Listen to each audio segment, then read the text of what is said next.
I saw this article posted on Jason Black's Facebook page, and when I saw just the title alone, I said this may not end well.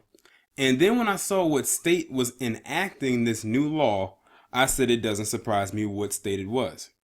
That state being California. You know, California prides itself on being the most liberal state. So let me just give you a preface of what's about to happen. So, California law, and this is throughout the state of California, it's not just one county or a particular city, it's the entire state, has required that by the end of 2019, all publicly traded companies or firms, whatever, has to have at least one woman on their board, because they said if it's like an all male board, they're required to have at least one woman on the board by the end of 2019, and if they do not, then they will face a penalty. Then it went on to say, I'm gonna read the article, so it's gonna end up coming up again. Then it said by 2021, they said if the all male board consists of, I think they said 5 men, they have to have at least 2 women, and if it makes up about 6 men, it has to have 3 women, and that has to be by the end of 2021, or they will face a penalty as well. That is some wild shit. But watch, it's going to trickle on down and it's going to start affecting into other states.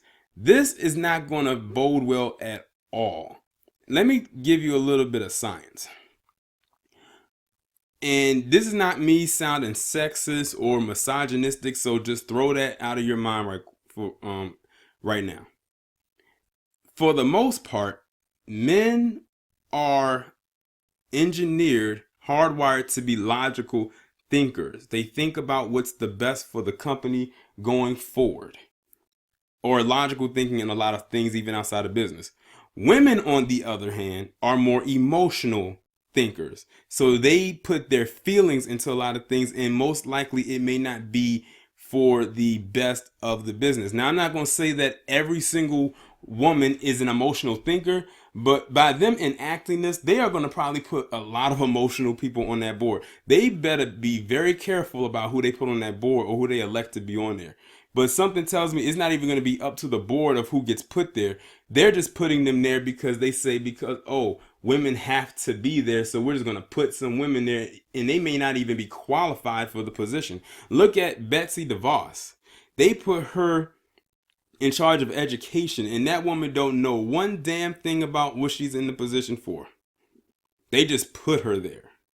But then again, the same could be said for a vast majority of Trump's cabinet. I mean, he had a certain cabinet lined up when he came in, and most of them are gone already, and he has a whole new cabinet. One clown after the other. But let me go ahead and read this article, because what I just told you, that's just a little summary. Now, I'm sure there's more that I don't know about, which I'm about to find out right now.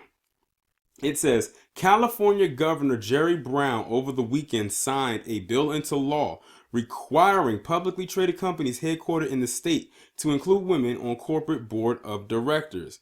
According to findings from 20% by 2020, Women on Boards campaign, women held 19.8% of board seats of companies on the Fortune 1000 list. A study of the first 5 months of 2018 by ISS Analytics found that women made up 31% of new board directors at the 3,000 largest publicly traded companies in the United States. An annual global survey from Deloitte found that women held 15% of board seats worldwide. While the numbers are certainly improving, the progress can be best described as incremental. In California in particular, there are 377 businesses on the Russell 3000 stock index that have all male board.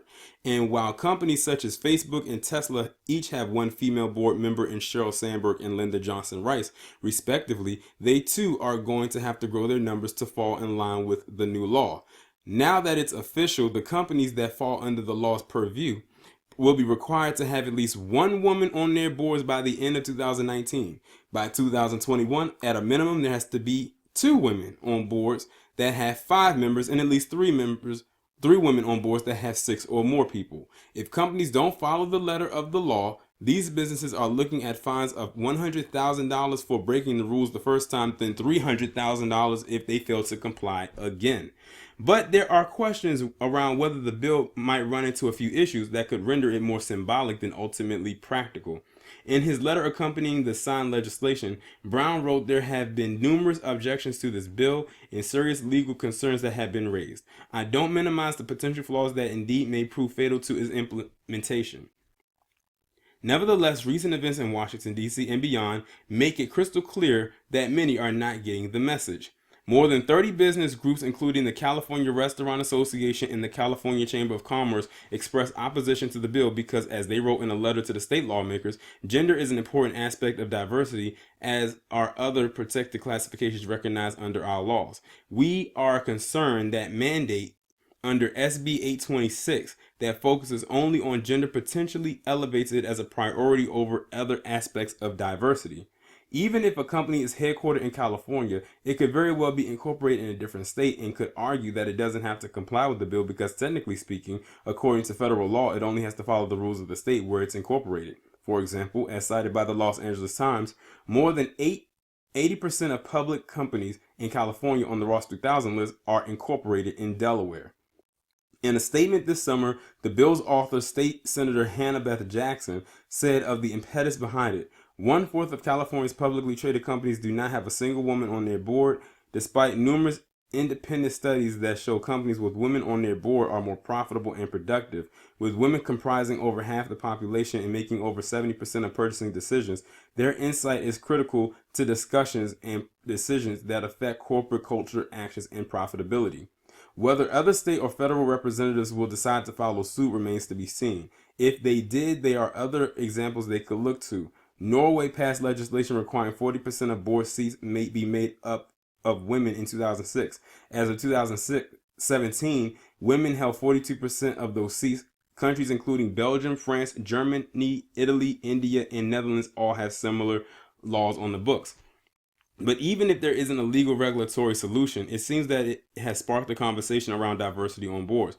We have in fact seen quite an increase in our search volume in the last month that the discussion has been going on about the legislation, says Shannon Gordon, CEO of the Board List, a platform that connects companies with prospective female board members who, while qualified, may not be on their radar. Those searches that are coming to us are not all in California. There are a bit of halo effect that's happening. Gordon explained that the board list community is made up of women who have served on boards already and those who haven't had yet the opportunity. But those women who do have board membership already have served on an average of 3. For any entrepreneur who was growing their business and bringing on board members, Gordon said they should be thinking about who it is they can bring their skill set, background, and perspective to help the company solve its most pressing challenges. The good news is that there's a very large pipeline of talented women that are ready to fill those roles, no matter what competency that board is looking for. This legislation will force companies to open the lens and look beyond those first order networks. I anticipate that women who have yet not served on board but are qualified to do so are going to get the chance. You know what all of this is basically saying to me? That just because I'm a woman, I should be there. That's basically all it's saying.